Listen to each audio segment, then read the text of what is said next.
ನಮಸ್ತೆ, welcome back. ಹೊಸಬ್ರು ಕೂಡ ಸುಲಭನಾಗಿ ಮಾಡ್ಕೋಬೋದಾದಂಥ 2 ತಂಬಿಟ್ಟು ರೆಸಿಪಿ ಇದು. ತುಂಬಾ ಸುಲಭ ಮಾಡೋದು. ಹೇಗೆ ಮಾಡೋದು ಅಂತ ನೋಡೋಣ. ಇಲ್ಲಿ ನಾನು ಫಸ್ಟು ಹುರ್ಗಡ್ಲೆ ತಂಬಿಟ್ಟು ಮಾಡ್ಕೊಳ್ತಾ ಇದ್ದೀನಿ. ಇದಕ್ಕೆ ಒಂದು 3/4 ಕಪ್ ಆಗೋಷ್ಟು ಕಡಲೆ ಬೀಜ ಹಾಕ್ಕೊಳ್ತಾ ಇದ್ದೀನಿ. ಲೋ ಫ್ಲೇಮಲ್ಲಿ ಇದನ್ನು ಒಂದು 5ರಿಂದ 10 ನಿಮಿಷ ಚೆನ್ನಾಗಿ ಹುರ್ಕೋಬೇಕು. ಉರಿನ ಯಾವುದೇ ಕಾರಣಕ್ಕೂ ಜಾಸ್ತಿ ಇಟ್ಕೋಬೇಡಿ, ಬೇಗ ಆಗುತ್ತೆ ಅಂತ, ಚೆನ್ನಾಗಿ ಬರಲ್ಲ. ಲೋ ಫ್ಲೇಮಲ್ಲೇ ಒಂದು 10 ನಿಮಿಷ ಚೆನ್ನಾಗಿ ಹುರ್ಕೊಳ್ಳಿ. ಈ ಥರ ನೋಡಿ, ಈ ಥರ ಆದಾಗ ಸಾಕಾಗತ್ತೆ ಇದು. ಇದನ್ನು ತಣ್ಣಗಾಗೋಕ್ಕೆ ಪಕ್ಕಕ್ಕೆ ತೆಗೆದಿಟ್ಕೊಳ್ಳೋಣ. ಆಮೇಲೆ ಸಿಪ್ಪೆ ತೆಕ್ಕೋಬೇಕಾಗತ್ತೆ ತಣ್ಣಗಾದ್ಮೇಲೆ. ತುಂಬ ಜಾಸ್ತಿ ಹುರ್ಕೊಳಕ್ಕೆ ಹೋಗಬೇಡಿ, ಕಸರೆ ಬಂದ್ಬಿಡತ್ತೆ, ಚೆನ್ನಾಗಿರಲ್ಲ ಟೇಸ್ಟು, ಆಮೇಲೆ ತಂಬಿಟ್ಟು ಹಾಳಾಗೋಗುತ್ತೆ. ಈ ಥರ ಪಕ್ಕಕ್ಕೆ ತೆಗೆದಿಟ್ಕೊಂಡ್ಮೇಲೆ ಅದೇ ಬಾಣಲಿನಲ್ಲಿ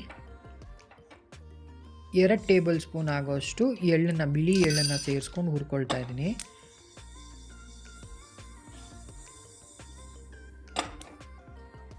ಇದು ಬೇಗ ಆಗೋಗುತ್ತೆ, ಕಾದಿರೋದ್ರಿಂದ ಬಾಣಲಿ ಬೇಗ ಆಗೋಗುತ್ತೆ. ಒಂದು 2ರಿಂದ 3 ನಿಮಿಷ ಸಾಕು ಇದು. ಇದನ್ನು ಪಕ್ಕಕ್ಕೆ ತೆಗೆದಿಟ್ಕೊಳ್ಳೋಣ. ಇದಾಗಿದೆ ಇದು. ಇಲ್ಲಿ ಬೆಲ್ಲದ ಪಾಕ ಮಾಡ್ಕೊಳ್ತಾ ಇದ್ದೀನಿ. ಅದೇ ಕಪ್ ಅಳತೆಯಲ್ಲಿ 1 ಕಪ್ ಬೆಲ್ಲ, ಅರ್ಧ ಕಪ್ ನೀರು ಸೇರಿಸ್ಕೋಬೇಕು. ಇದು ಬೆಲ್ಲ ಕರಗೋಕ್ಕೆ ಬಿಡಬೇಕಷ್ಟೇ. ಇದು ಪಾಕ ಏನೂ ಬರೋದು ಬೇಕಿಲ್ಲ. ಚೆನ್ನಾಗಿ ಬೆಲ್ಲ ಕರಗಿದ್ರೆ ಸಾಕು ಇದು. ನೋಡಿ, ಇದು ಆಲ್ಮೋಸ್ಟ್ ಆಗ್ತಾ ಬಂದಿದೆ, ಆಗಿದೆ ಇದು. ಪಕ್ಕಕ್ಕೆ ಎತ್ತಿಟ್ಕೊಳ್ಳೋಣ. 1/4 ಕಪ್ ಅಷ್ಟು ಹುರ್ಗಡ್ಲೆ ತೊಗೊಳ್ತಾ ಇದ್ದೀನಿ. ಇಲ್ಲಿ ಮಿಕ್ಸಿ ಜಾರ್ಗೆ ಹಾಕ್ಕೊಳ್ತಾ ಇದ್ದೀನಿ ಹುರ್ಗಡ್ಲೆನ. 1 ಕಪ್ ಅಳತೆ ಇಟ್ಕೊಳ್ಳಿ. 3 ಏಲಕ್ಕಿ ಸೇರಿಸ್ಕೊಳ್ತಾ ಇದ್ದೀನಿ. ಇದನ್ನು ನುಣ್ಣಕ್ಕೆ ಪುಡಿ ಮಾಡ್ಕೋಬೇಕು. ನೋಡಿ, ಈ ಥರ ನುಣ್ಣಕ್ಕೆ ಪುಡಿ ಮಾಡ್ಕೋಬೇಕು ಇದನ್ನು. ಇದು ಕರೆಕ್ಟಾಗಿ ನುಣ್ಣಗಾಗಿದೆ. ಇದೊಂದು ಬೌಲ್ಗೆ ಶಿಫ್ಟ್ ಮಾಡ್ಕೊಳ್ಳೋಣ. ಎಲ್ಲನೂ ಫುಲ್ಲು ಬೌಲ್ಗೆ ಹಾಕ್ಕೊಂಡು ಅದೇ ಮಿಕ್ಸಿ ಜಾರಲ್ಲಿ ಇವಾಗ ಸಿಪ್ಪೆ ತೆಗೆದಿಟ್ಕೊಂಡಿರೋ ಕಡಲೆ ಬೀಜನ ಆವಾಗಲೇ ಹುರಿದಿಟ್ಕೊಂಡಿದ್ವಲ್ಲ, ಇದನ್ನು ಸಿಪ್ಪೆ ತೆಗೆದಿದ್ದೀನಿ. ಇದನ್ನು ಒಂದು 2 ಸ್ಪೂನಷ್ಟು ಸಪ್ರೇಟಾಗಿ ಇಟ್ಕೊಂಡಿದ್ದೀನಿ. ಇದನ್ನು ಹಾಗೆ ಬಾಯಿಗೆ ಸಿಕ್ಕರೆ ಚೆನ್ನಾಗಿರುತ್ತೆ ಅಂತ ಇದನ್ನು ತರಿಯಾಗಿ ಪುಡಿ ಮಾಡ್ಕೋಬೇಕು. ಇದನ್ನು ನುಣ್ಣಕ್ಕೆ ಮಾಡ್ಕೊಳಕ್ಕೆ ಹೋಗಬೇಡಿ, ಚೆನ್ನಾಗಿರಲ್ಲ. ಈಗ ಎಲ್ಲನೂ ಬೌಲಿಗೆ ಸೇರಿಸ್ಕೊಳ್ತಾ ಇದ್ದೀನಿ. ಮತ್ತು ಎಳ್ಳನ್ನು ಸೇರಿಸ್ಕೊಳ್ತಾ ಇದ್ದೀನಿ, ಹುರಿದಿಟ್ಟಿದ್ವಲ್ಲ ಅದು ಎಳ್ಳನ್ನು ಸೇರಿಸ್ಕೊಳ್ತಾ ಇದ್ದೀನಿ. 1/4 ಕಪ್ ಆಗೋಷ್ಟು ಒಣಕೊಬ್ಬರಿ, 1/4 ಚಮಚದಷ್ಟು ಗಸಗಸೆ ಹಾಕ್ಕೊಳ್ತಾ ಇದ್ದೀನಿ. ತುಂಬ ಚೆನ್ನಾಗಿರುತ್ತೆ ಟೇಸ್ಟು, ಗಸಗಸೆ ಹಾಕ್ಕೊಳ್ಳಿ. ಇವಾಗ ಇದನ್ನು ಚೆನ್ನಾಗಿ ಒಂದು ಸತಿ ಮಿಕ್ಸ್ ಮಾಡಿ, ಬೆಲ್ಲದ ನೀರು ಮಾಡಿಟ್ಕೊಂಡಿದ್ವಲ್ಲ ಅದನ್ನು ಈಗ ಈ ಥರ ಫಿಲ್ಟರ್ ಮಾಡ್ಕೊಂಬಿಡೋಣ. ಕಸ ಎಲ್ಲ ಹೋಗುತ್ತದು. ಫಿಲ್ಟರ್ ಮಾಡ್ಕೊಂಡ್ಮೇಲೆ ಫುಲ್ಲು ಒಂದೇ ಸತಿ ಹಾಕ್ಬಿಡಬೇಡಿ, ಅರ್ಧನೇ ಹಾಕ್ಕೊಂಡು ನಿಧಾನಕ್ಕೆ ಮಿಕ್ಸ್ ಮಾಡ್ಕೊಳ್ಳಿ. ಬಿಸಿ ಇರುತ್ತೆ, ನಿಧಾನಕ್ಕೆ ಮಿಕ್ಸ್ ಮಾಡ್ಕೊಳ್ಳಿ. ಎಷ್ಟು ಬೇಕೋ ಅಷ್ಟು ನೋಡಿಕೊಂಡು ನಿಧಾನಕ್ಕೆ ಹಾಕ್ಕೊಳ್ಳಿ. ಇದು ಇವಾಗ ಕೈಯಲ್ಲೇ ಕಲಿಸ್ಕೊಳ್ತಾ ಇದ್ದೀನಿ. ಇದು ನೋಡಿ ಸಾಕಾಗಿದೆ. ಒಂದು 4 ಟೇಬಲ್ ಸ್ಪೂನ್ ಆಗೋಷ್ಟು ನೀರು ಮಾತ್ರ ಮಿಕ್ಕಿದ್ದು ನನಗೆ, ಬೆಲ್ಲದ ನೀರು. ನೋಡಿ, ಇದು ಪರ್ಫೆಕ್ಟಾಗಿ ಬಂದಿದೆ. ಇದು ತಂಬಿಟ್ಟು ತುಂಬಾ ಟೇಸ್ಟಿಯಾಗಿ ತುಂಬ ಚೆನ್ನಾಗಿರುತ್ತೆ. ಹೊಸಬರು ಕೂಡ ತುಂಬಾ ಈಸಿಯಾಗಿ ಮಾಡ್ಕೋಬೋದು. ತುಂಬಾ ಪರ್ಫೆಕ್ಟಾಗಿ ಬರುತ್ತೆ. ಆಮೇಲೆ ಟೇಸ್ಟ್ ಅಂತೂ ತುಂಬ ಚೆನ್ನಾಗಿರುತ್ತೆ. ಖಂಡಿತ ಟ್ರೈ ಮಾಡಿ, ಹೇಗೆ ಅನ್ನಿಸ್ತು ಅಂತ ಹೇಳಿ. ಈಗ ಅಕ್ಕಿ ತಂಬಿಟ್ಟು ಹೇಗೆ ಮಾಡೋದು ಅಂತ ನೋಡೋಣ. ಈಗ ಅದೇ ಬಾಣಲಿಗೆ ಅರ್ಧ ಕಪ್ ಆಗೋಷ್ಟು ಕಡಲೆ ಬೀಜ ಸೇರಿಸ್ಕೊಳ್ತಾ ಇದ್ದೀನಿ. 10 ನಿಮಿಷ ಇದನ್ನು ಲೋ ಫ್ಲೇಮಲ್ಲಿ ಚೆನ್ನಾಗಿ ಹುರ್ಕೊಳ್ಳಿ. ಇದು ಚೆನ್ನಾಗಿ ಹುರ್ಕೊಂಡ್ಮೇಲೆ ಇದನ್ನು ಪಕ್ಕಕ್ಕೆ ತೆಗೆದಿಟ್ಕೊಬೇಕು. ಆರಿದ್ಮೇಲೆ ಸಿಪ್ಪೆ ತೆಕ್ಕೋಬೇಕು. ಇದನ್ನು ಇದಾಗಿದೆ, ತೆಗೆದಿಟ್ಕೊಳ್ಳೋಣ. ಈಗ ಅದೇ ಬಾಣಲಿನಲ್ಲಿ 3/4 ಕಪ್ ಆಗೋಷ್ಟು ಅಕ್ಕಿನ ತೊಗೊಳ್ತಾ ಇದ್ದೀನಿ. ಇದು ನಾವು ಮಾಮೂಲು ಸೋನಾ ಮಸೂರಿ ಅಕ್ಕಿ ಏನಿದೆ ಅದನ್ನು ತೊಗೊಳ್ತಾ ಇದ್ದೀನಿ. ಯಾವ ಅಕ್ಕಿ ಬೇಕಾದರೂ ತೊಗೋಬೋದು. ಇದನ್ನು ಒಂದು 10 ನಿಮಿಷ ಚೆನ್ನಾಗಿ ಲೋ ಫ್ಲೇಮಲ್ಲಿ ಹುರಿಬೇಕು. ಕಲರ್ ಬರೋಕ್ಕೆ ಬಿಡಬೇಡಿ, ಆವಾಗ ತಂಬಿಟ್ಟು ಕೆಂಪಗೆ ಆಗಿಬಿಡತ್ತೆ. 2 ಏಲಕ್ಕಿ ಸೇರಿಸ್ಕೊಳ್ತಾ ಇದ್ದೀನಿ. ಇದನ್ನು ಒಂದು 10 ನಿಮಿಷ ಚೆನ್ನಾಗಿ ಲೋ ಫ್ಲೇಮಲ್ಲಿ ಹುರಿದ್ಮೇಲೆ ಪುಡಿ ಮಾಡ್ಕೋಬೇಕಾಗತ್ತೆ. ಇದು ತಣ್ಣಗಾದ್ಮೇಲೆ ಮಿಕ್ಸಿ ಜಾರ್ಗೆ ಡೈರೆಕ್ಟಾಗಿ ಹಾಕ್ಕೊಳ್ತಾ ಇದ್ದೀನಿ. ಇದನ್ನು ತಣ್ಣಗಾಗಕ್ಕೆ ಬಿಡೋಣ. ಇವಾಗ ಎಳ್ಳು ಸೇರಿಸ್ಕೊತಾ ಇದ್ದೀನಿ.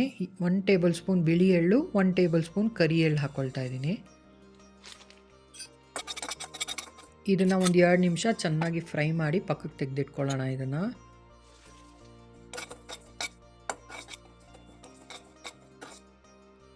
ನಿಮಗೆ ಕರಿ ಎಳ್ಳು ಬೇಡ ಅಂದರೆ ಬಿಳಿ ಎಳ್ಳೆ ಸೇರಿಸ್ಕೋಬೋದು. ಇಲ್ಲಿ ಬೆಲ್ಲದ ನೀರು ಮಾಡ್ಕೊಳ್ತಾ ಇದ್ದೀನಿ. ಅದೇ ಕಪ್ ಅಳತೆಲಿ 1 ಕಪ್ಪು ಬೆಲ್ಲ, ಅರ್ಧ ಕಪ್ಪು ನೀರು.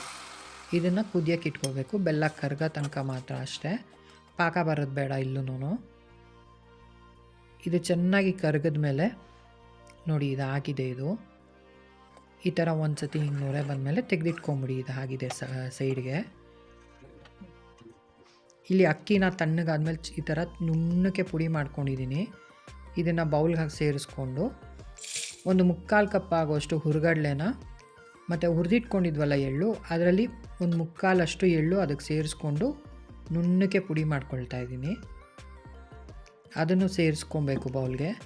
ಇವಾಗ ಕಡಲೆ ಬೀಜನ ಸಿಪ್ಪೆ ತೆಗೆದಿಟ್ಕೊಂಡಿದ್ದೀನಲ್ಲ, ಇದನ್ನು ತರಿಯಾಗಿ ಪುಡಿ ಮಾಡ್ಕೋಬೇಕು. ಫುಲ್ ಹಾಕ್ಕೊಳ್ತಾ ಇದ್ದೀನಿ. ನೋಡಿ ಇದು ತರಿಯಾಗಿ ಪುಡಿಯಾಗಿದೆ.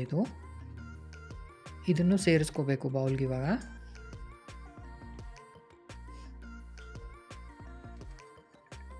ಇವಾಗ ತೆಗೆದಿಟ್ಕೊಂಡಿದ್ನಲ್ಲ ಎಳ್ಳು, ಅದನ್ನು ಸೇರಿಸ್ಕೊಂಡು ಕೊಬ್ಬರಿ 3/4 ಕಪ್ಪು ಒಣ ಕೊಬ್ಬರಿ,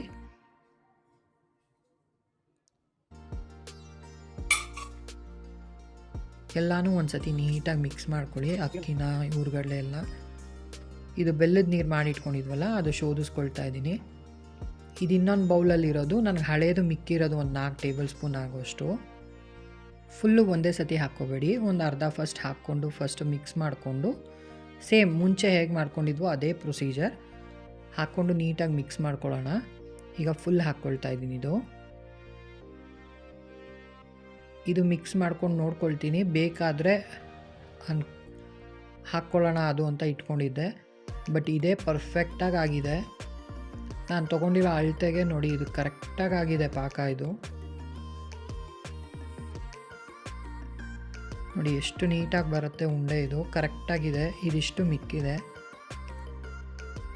ನೋಡಿ. ಇದು ಉಂಡೆ ಕರೆಕ್ಟಾಗಿ ಬಂದಿದೆ. ಇದು ಒಂದೊಂದು ಸತಿ ಒಂದೊಂದು ಥರ ಎಳಿಯುತ್ತೆ. ಅದಕ್ಕೋಸ್ಕರ ಇದಕ್ಕಿನ್ನ ಗಟ್ಟಿ ಮಾಡಿಕೊಂಡ್ರೆ ನಿಮಗೆ ಆರಿದಾಗ ಇನ್ನೂ ಗಟ್ಟಿ ಆಗಿಬಿಡತ್ತೆ. ಇದು ಪರ್ಫೆಕ್ಟಾಗಿದೆ. ಇದು ಆರಿದ ಮೇಲೂ ನಿಮಗೆ ಗಟ್ಟಿ ಆಗಲ್ಲ. ತಿನ್ನೋದಕ್ಕೆ ತುಂಬಾ ಚೆನ್ನಾಗಿರುತ್ತೆ. ಯಾರೇ ಹೊಸಬ್ರು ಕೂಡ ಈ ಅಳತೆಯಲ್ಲಿ ಮಾಡಿದ್ರೆ ತುಂಬಾ ಪರ್ಫೆಕ್ಟಾಗಿ ಬರುತ್ತೆ ನಿಮಗೆ. ಹೊಸಬ್ರು ಕೂಡ ಸುಲಭನಾಗಿ ಮಾಡ್ಕೋಬೋದು. ಈ ಅಳತೆನ ಟ್ರೈ ಮಾಡಿ, ಪರ್ಫೆಕ್ಟಾಗಿ ಬರುತ್ತೆ ನಿಮಗೆ ತಂಬಿಟ್ಟು. ಖಂಡಿತವಾಗ್ಲೂ ಎರಡೂ ತುಂಬಾ ಇಷ್ಟ ಆಗುತ್ತೆ. ಟ್ರೈ ಮಾಡಿ ಹೇಗೆ ಅನ್ನಿಸ್ತು ಅಂತ ಹೇಳಿ. Thank you for watching my video.